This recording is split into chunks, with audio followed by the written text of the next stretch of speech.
மனவீழ்ச்சிகளின் வகைகள், types of emotions. மனவீழ்ச்சியின் வகைகள், அதையோடு தொடர்புடைய பண்புகள்.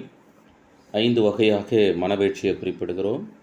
அடிப்படை மனவீழ்ச்சிகள் என்றும், இரண்டாவதாக புலன் உணர்ச்சிகளால் தூண்டப்படும் மனவீழ்ச்சிகள் என்றும், 3 தற்கருத்து அவாவு நிலை ஆகியவற்றுடன் இணைந்தவை, 4வதாக பிறரை சார்ந்து எழும் மனவீழ்ச்சிகள், 5 பாராட்டு தொடர்பான மனவீழ்ச்சிகள்.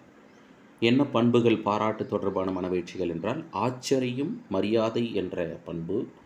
பிறரை சார்ந்து எழும் மனவீழ்ச்சியாக அன்பு, பொறாமை, பரிதாபம், தற்கருத்து அவாவு நிலை ஆகியவற்றுடன் இணைந்தவையாக பெருமிதம், அவமானம், குற்ற உணர்வு. புலன் உணர்ச்சிகளால் தூண்டப்படக்கூடிய மனவீழ்ச்சிகள்: கண், காது, மூக்கு, வாய், மெய். வலி, அருவருப்பு, உற்சாகம். அடிப்படை மனவீழ்ச்சியாக சினம், மகிழ்ச்சி, துயரம், அச்சம். குழந்தை பிறப்பின் போது கோபம், மகிழ்ச்சி, துயரம் மற்றும் பயம் இதோடு பிறக்கிறார்கள் என்றும், பிறக்கும்போதே குழந்தைகளிடம் காணப்படக்கூடிய மனவீழ்ச்சிகளை நாம் அடிப்படை மனவீழ்ச்சிகள், பிரைமரி எமோஷன்ஸ். வாட்சன் 6 மாத குழந்தைக்கு 3 விதமான அடிப்படை மனவீழ்ச்சிகளை வெளிப்படுத்துகிறது என்று தன் ஆய்வில் குறிப்பிட்டார். ஒன்று சினம், கோபம், அக்ரெசிவ். இன்னொன்று பயம், ஃபியரு. மூன்றாவதாக அன்பு, லவ் அண்ட் அஃபெக்ஷன், அன்பு.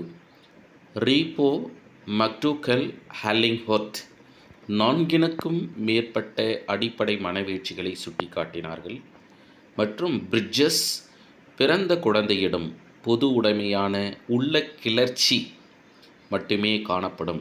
இது குழந்தை வளர வளர மகிழ்ச்சி, துயரம் எனும் 2 பெருங்கிளைகளாக பிரிகிறது என்று குறிப்பிட்டார். அதன் அடிப்படையில் பொதுப்படியான உள்ள கிளர்ச்சி 2ஆக பிரித்து, ஒன்று மகிழ்ச்சி சார்ந்தது, இன்னொன்று துயரம் சார்ந்தது. மகிழ்ச்சியில் உற்சாகம், பரிவு, களிப்பு அல்லது மகிழ்ச்சி.